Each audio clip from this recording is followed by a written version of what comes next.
morning! Hi friends, I am in the backyard and I'm very excited to be doing a garden tour again.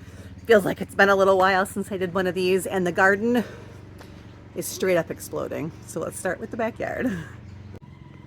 Okay, this is a real example of life in a garden when you have kids and work.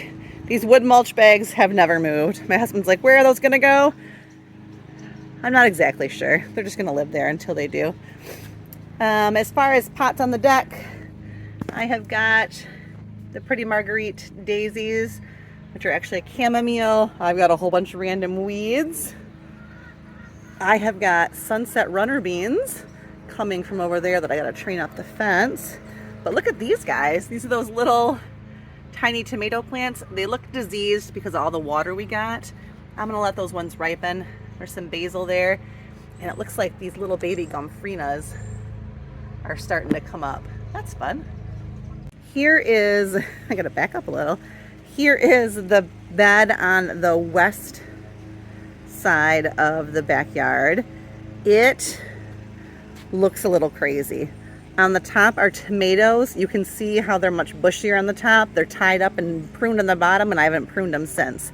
So I have a lot of pruning to do with tomatoes. I've got a lot of calendula and some snapdragons and stuff in there. Peppers here, and this is a bunch of nothing. Let's check it out here. Let's start on the bottom. These are actually bachelor buttons. You can see there's some blue ones popping up. There's a red one popping up. I like these a lot, but I find they fall over a lot. I don't know if you can kind of tell, but they're kind of flopping over. They don't stay up nice and straight. So I'm not exactly sure why, but I keep planting them. There's a giant truck going by my house. Here are the nasturtiums I planted all along the front. They're growing really well. I don't think I've seen any flowers yet on these ones. These are banana peppers, and they are fantastic. There are tons and tons and tons of them. I'm gonna come out and harvest all of them and put some in the fridge for fresh eating and maybe pickle a jar of them. Here are the onions. Look, those are the onion seeds. Can you see? Let me get it closer. All those little black things, those are all onion seeds. So I could take this and just squish it and drop all the seeds back down on the ground, and I'll have more green onions next year, which is pretty much kind of what I do. These are the new green onions that I planted this year. This is a giant weed because I have not weeded my garden. But look down here. This is Gaillardia. It's blanket flower. It is a volunteer. It can get really, really big and usually comes back and self-seeds every year. I think that these calendula have kind of overpowered it. I'm going to end up pulling a lot of these calendula. This is the strawberry blonde. And while I like it, it's just too big of a bully for this back area. So down here, I have got some snapdragons. I have these little nada-peno plants. 1, 2, there might be a couple back here, 3, but they are also getting invaded by these calendula over here. This is a tomato plant that's falling down. So this area needs a little bit of a cleanup. Back in the corner, the zinnias are all growing gorgeous. And that is the center cut squash vine that I'm gonna train up. It's starting to go up right there. There's probably some more vines down there I can get going up. In the back row, that is a crazy volunteer sunflower. That's gonna be really pretty when it opens, even though it's fallen over. These are all the tomatoes that are getting a little bit overgrown, but you can see I've got lots of tomatoes in there because we've gotten so much rain and I was not home to prune them. They are getting a little bit of disease. I should be able to cut most of that off and get them some airflow, and they should be okay. They are going to flop over the top of the fence very, very quickly though. Got another sunflower here in the middle and my snapdragons. These are some zinnias that I planted here from seed, and this is another tomato flopping over. Look, I got tomatoes back there, tomatoes here, tomatoes there. These ones just look amazing. I love all these trusses of tomatoes. Not quite green yet, but, and you can see these ones that I got pruned nicely are to the top and fallen over already. They're amazing. Then I've got a big dill here. I'm going to save the seeds from this. And I've got some zinnias popping up here in the corner with some volunteer snapdragons. On to the back wall. And I'm going to be honest, this is just a total jungle. I am going to come through here and gut it out. But we've had so much rain and thunderstorms and stuff that the weeds are just taking off, and I have not been home to have the time to do anything about it. So I have got some mint and some hyssop back here, some yarrow, some crazy weeds. These are all those scabiosa or pin cushions. They're super pretty. I like those quite a bit. Those are supposed to be perennial, but this is the first year I've grown them. In my towers, I'm a little disappointed. I've only gotten a couple beets. 1, 2, 3, 4, maybe 5 or 6. I'm going to reset these for fall. Same thing over here. I've got some kind of grass growing in it. That's awesome. Looks like I've got a carrot left over from last year. But on top, I do have the sunset runner beans all coming out, and that's beautiful. I'll train them a little bit better so they go up and over the coop a little. Some anise hyssop, some calendula. This is straight up crazy pants back here. I saved this from the fire. It's an old bed frame. My husband tried to burn it. It didn't burn. So I'm taking that as a sign from the universe that I need to put something on it. Maybe this tomato plant. Maybe that's what I'll do. I'll put this right here and train this tomato up it. This is that volunteer tomato plant I was showing in the video the other day. It has got cherry tomatoes. Oops. I don't know if you can see those really well. And it's got quite a few of them, kind of all over. And there's another tomato plant in here because that's got different kinds in here. So these are not planted. They volunteered here. Back in the back, I still have all that kale I'm just feeding to the chickens. Got a sunflower. This back wall is a giant mess. This is all a grapevine that grows from a neighbor's house. It needs to be come in and cut all down. This ivy all grows from the neighbor's house. It's got to be all cut down. There are some beans in there. And I do have this center cut squash kind of snaking through, which is what I want to get trained up on top of this trellis, along with this nasturtium down here. So that is going to be okay. I will take a picture after I do clean up. Look at that. Can you guys see other bees? Hi guys. I'm going to have no problem with pollination. This is the center cut squash vine, and I have got plenty going on here. There's another one up here. This will produce prolifically, and you can cut them like this and use them as summer squash, or you can let them get hard and save them as winter squash. I will usually cut the first few. Look, this guy's starting out. I'll usually cut the first so many and use them as summer squash and let some go to winter squash. Over here in this bed, oops, let me back up for you. Back in that corner is where that grapevine's invading, but there's also a bunch of pumpkin, sugar pie pumpkins. And then that's my first tomato right there. And then all the way down, I've got tomatoes. So that is going to be one of the purple tomatoes. Got a big tomato down there. This one right in the middle, I'm gonna have to check that variety, has no tomatoes on it, which is weird. Everybody else seems to have green tomatoes.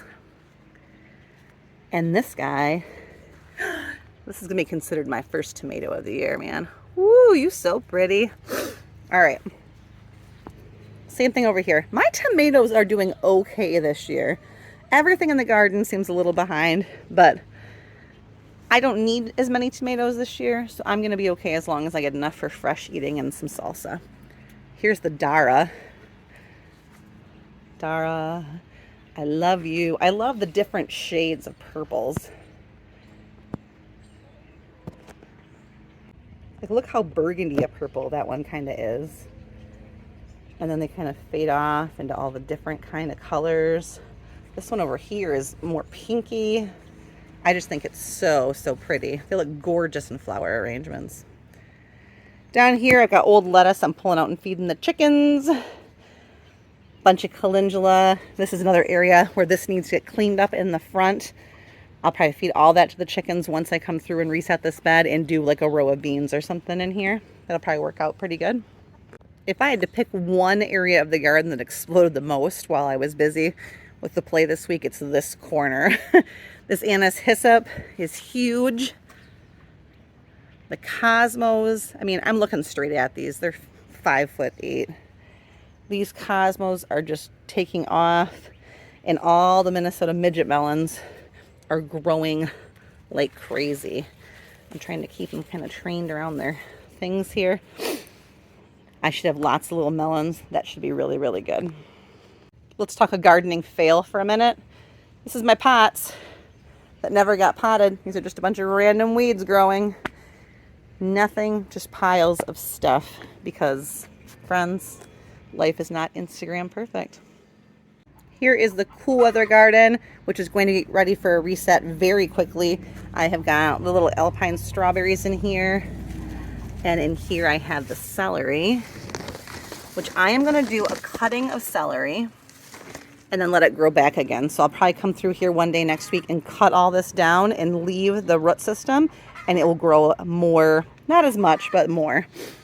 I've got some cabbages in the front that are mostly kind of homes for bugs, but that's okay. I'm leaving them and feeding them slowly to the chickens. I do have some larger strawberry plants in here that are not getting enough sun, I don't think, but it is what it is. This is a Brussels sprout plant. There's one more over there. This is a giant I don't know.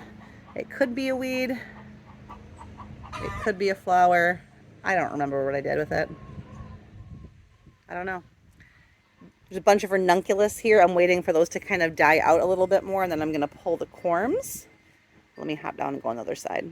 Whoa, guys, look at this cabbage. They've been eating other cabbages, but look how pretty this one looks. That's gorgeous. I'm super excited about that. How fun.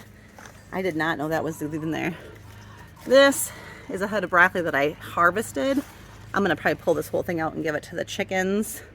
Then I just got some calendula in here and a parsley. That's a big parsley plant. This will get reset. Maybe, I don't know, sometime in early August, I will reset this with fall things. This corner is the ginormous sunflower. This is the biggest sunflower I've ever grown in my entire life. It's at least 10 feet tall, if not taller.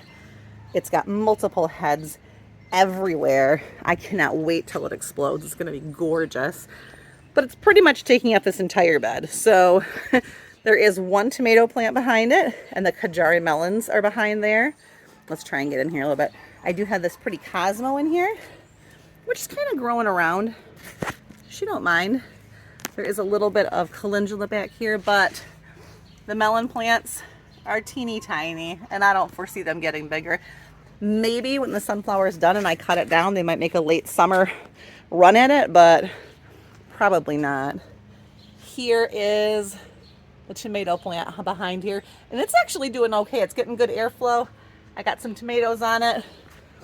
I might come in here and do a little bit of trimming on the sunflower leaves, maybe, and see if I can get a little bit more light. But I am willing to sacrifice those melons and that one tomato for this crazy giant sunflower. Okay, you guys ready for some more Instagram fail video? The driveway's now looking great. How sad is this? These are normally covered. You normally can't even see them this time of year. I got a couple berries. Little cherry tomatoes there. Got some very sad looking kohlrabi that didn't make it. Got a very short little tomato plant here with a couple on it. Baby nasturtium. Some beans that need some water. Look at this super sad sunflower that flowered. Nature's so weird. Look, they're all gonna flower. Little baby flowers. Those are just volunteers that popped up there. Here, same thing. I got a couple sour looking kohlrabi. This one might actually get big enough that I can use it to make a slaw or something. Tomatoes behind here. It is making baby tomatoes. I'm getting some right here. This guy's growing, but there's no tomatoes on him yet. And I've got one white night sunflower that might make a bulb or make a flower. So This is just really, really sad looking. I'm not really sure what to do with it all yet. Oh, and remember those cucumbers and melons I started in containers? Yeah, I left them under the eave and they didn't get rained on, so they all died. Whoops. This part of the driveway actually looks pretty good. I've got sunflowers up in here. There are strawberries underneath. There's a Cosmo. These asters are beautiful.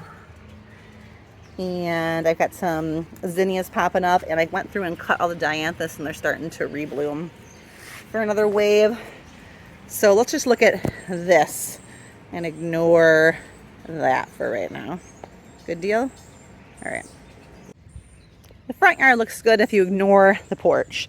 These hydrangeas are doing really well. Dude, what are you doing there? This begonia is doing okay. I got some nasturtium here. The nasturtium seems to want more light. I don't think I'll put them back in this container because on this side, which gets more light, the nasturtium are doing better. The kale's doing better, but the hydrangea is about half the size of the other one. And the begonia is about twice the size of the other one. So it's really funny to me how different these two containers are growing. They're literally like 6 feet apart. But that is gardening. Over here, there's nothing growing back here except junk. Junk, nothing ever grew there. However, the clematis is still looking lovely. So I guess that's a win. Over here, the honeysuckle is pretty much done for this part of the season. It will get another re-blue on it, but not yet. If the driveway side is a disappointment, then this side more than makes up for it. There's so much color here and so much activity. This corner over here is pretty quiet. Just that one bean that ever grew, a little one that's trying to grow maybe. I've got a big Cosmo here that has not flowered yet. Some other things that are kind of just green, not flowering. This bush has gotten huge again. And look at the crazy size of this volunteer black-eyed Susan plant. This was not here last year. I did not plant this here, and it wasn't here last year. And look at it. It's monstrous. I have no idea. But it's gorgeous and lovely, and I'm going to have to let it live there. It has some things under it. I've got all this underneath that I'm going to have to rehome. But I'll wait to do that a little bit later. It's just gorgeous. There's coreopsis down here. This one's like a sunrise or something like that. This coreopsis is called Incredible Swirl.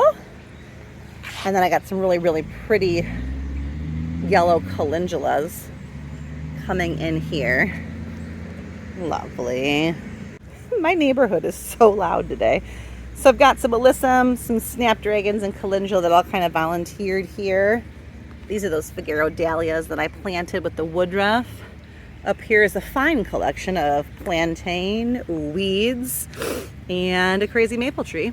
But I also have that volunteer columbine, that pink aster is blooming. And then back here, hidden among the dead lily heads, is a beautiful lily back there. I'm gonna have to dig her on out. She's buried among the phlox for days. Everything needs a haircut. It all looks good, but it all just needs a big haircut here. The sage, there's oregano back in there. The daisies are about half good. They've really had this rusty thing on them, which I know is something that but I haven't figured out exactly what. I do have black-eyed Susans back in there too.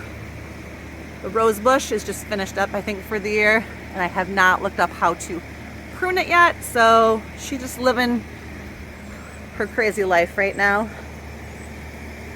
Cosmos, nasturtium, columbine, more of those coreopsis. The air conditioner, because it's going to be 85 degrees and muggy today. Down here I've got some borage. snapdragons are pretty, aren't they? Isn't that a pretty color? I love it. The lupins, which are done for the year. These are the feverfew dying out. I'm gonna have to come through and give them a haircut. But look at these guys. Aren't they cute? This is oregano going to seed. So I'm gonna have to come in and cut that, or I'm gonna have oregano everywhere. This will get a giant haircut. Moving down this way, lots of volunteer snapdragons. Up here are my dahlias I grew from seed. Looks like I'm just starting to get some that are gonna bud out for me. Oh, cabbage moth. You're so pretty and you're the bane of my existence. But look at these coneflowers. I don't know if this is gonna pick up all of the bees and this. There are bees everywhere. Bees and flies and all kinds of pollinators. There's a big bumble. Hi, buddy. They just love them. If you can plant one plant where I'm at that the pollinators will love you for, I think it has to be these coneflowers. Directly next to it, giant weed. How did this even get here without me noticing? Oh my gosh, it's as tall as I am. Holy cow. All right, back in the corner is the Tithonia and those scarlet runner beans. I got some more Dara here.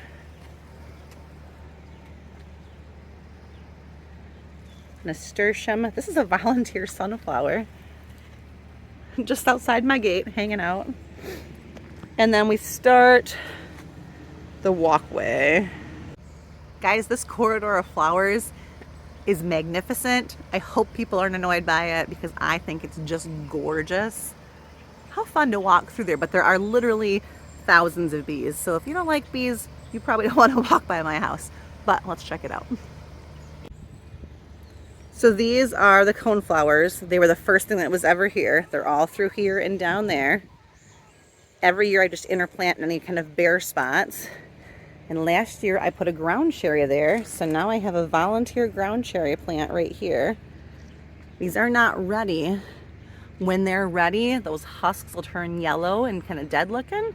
And they'll actually drop to the ground, which is why they're called ground cherries. When they drop to the ground, they're ready. Hey, buddy. Oh, there's one. Here's one. They're everywhere. I have Brussels sprouts in here. They are making little baby Brussels sprouts in the corners, but I don't know if I'm actually going to get any Brussels sprouts.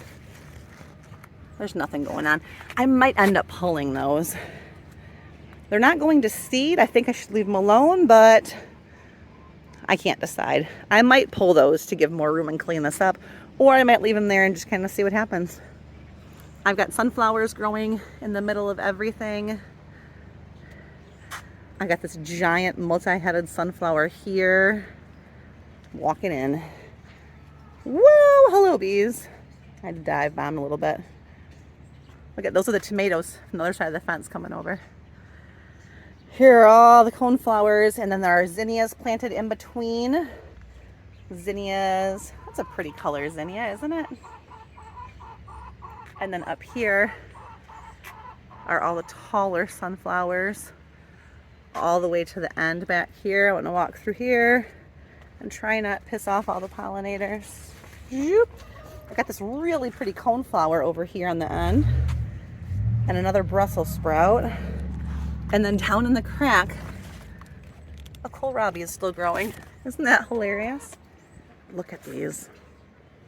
This guy's really pretty. I love the look of this sunflower. He's not open yet. Keep going, baby. Just the coloring with that dusky in the middle there. Oh, you're gorgeous. Okay, the garden is a little bit nuts. It's a lot nuts. But this is all of the spring stuff. I've got kale on the side that's fine that I'll probably leave. That'll actually probably overwinter. But all of these broccolis I'm going to pull out and give to the chickens. And then starts here and going this way are my peppers.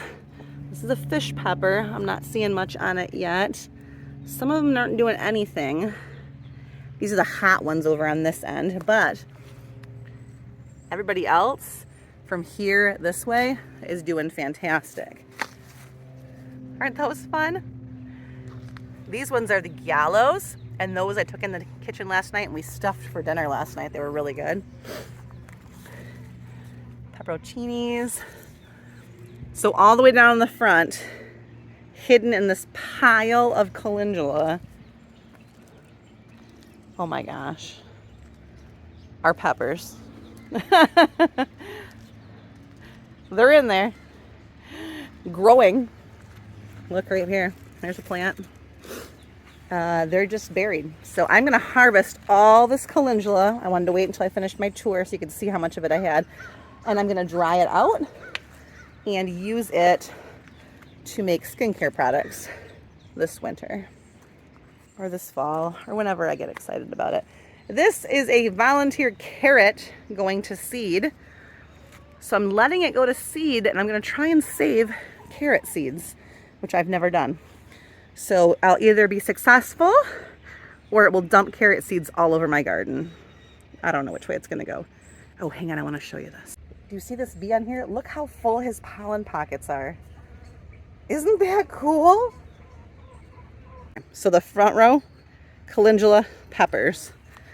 We go back past the peppers, and here's where I have the squashes kind of in the middle. This is the first one I have, and it is not doing anything. It's little, it's small. Maybe it'll do something, but for now, not too much.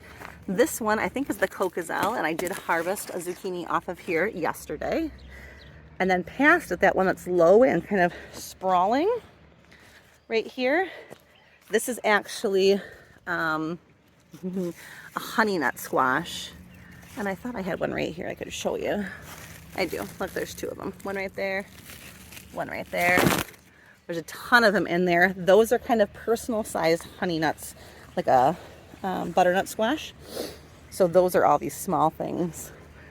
All this right in here are beans. They're just starting to flower. I've got yellow beans here and dragon tongue beans. And then I got a thing right here full of just some zinnias that I planted from seed. In here are these volunteer watermelons, but this plant right next to it, this is actually, oh my gosh, it's more of the honey nut coming across. That's hilarious. There's actually a spaghetti squash plant right here. This big vine right here is spaghetti squash. And then hang on, I gotta get back out of here again. It's hard walking through these all. I'm in shorts. Here is my yellow squash. And over there is my zucchini plant. And I've harvested off of both of those. So those are all the squashes. Behind these squash is the other bean patch.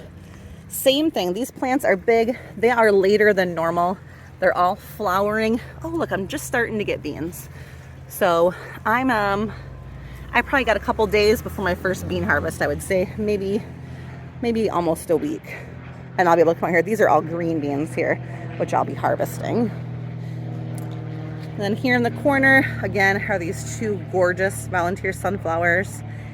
And if we're gonna follow the edges, I do have some cabbages that I've left pretty much just as bugs. I'm not sure if I'm gonna get any. These are all the red acre.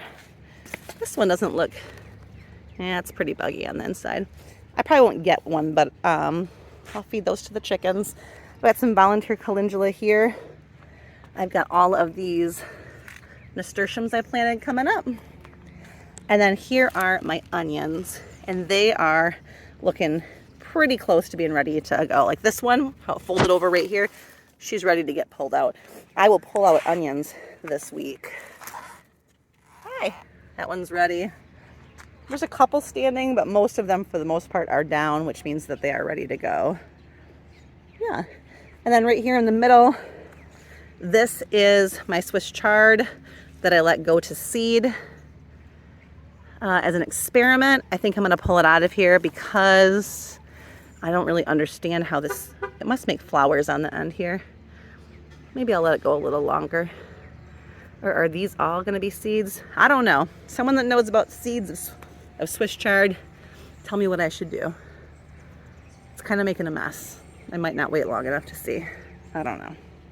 Okay, last but not least, this end of the garden is where the garlic is at, and it needs a little bit longer to go. Normally, I have got garlic pulled by now. I usually pull it around the 4th of July. This is very late. You can see that it's starting to go brown on the bottom and the couple bottom leaves. I need another set of leaves, I think. I need more brown before I go ahead and pull this. But tucked in between these, I did plant watermelon, which should take off once I come in here. Okay, so I don't know if you guys caught the overall theme of this video, but pretty much it's Stephanie, get your butt out in the garden because there's a lot that needs to be done. I am going to be immersed in taking things out of the garden, preserving and resetting things that are done. Pretty much this garden, I'm gonna give it a couple more days, and when those onions and garlic are ready to go, I'm gonna come in and give this whole garden a giant overhaul, clean everything out. I'm gonna harvest all that calendula heads, cut those way back. They will grow back up. They grow like weeds, and see where everything's at. When I do that, I will go ahead and take a video and show you the before and after. I also need to reset the areas of the garden that are not doing so well, like the driveway. And I'm gonna need to reset my spring garden and start planting some fall things, probably in another 3 or 4 weeks. So I hope you enjoyed the look of the garden. It's gonna be even more wild in a couple weeks. Man, my neighborhood is really, really loud today. I hope you all enjoyed hearing the city sounds next to my garden. All right, guys, have a great day, and I will see you soon. Bye.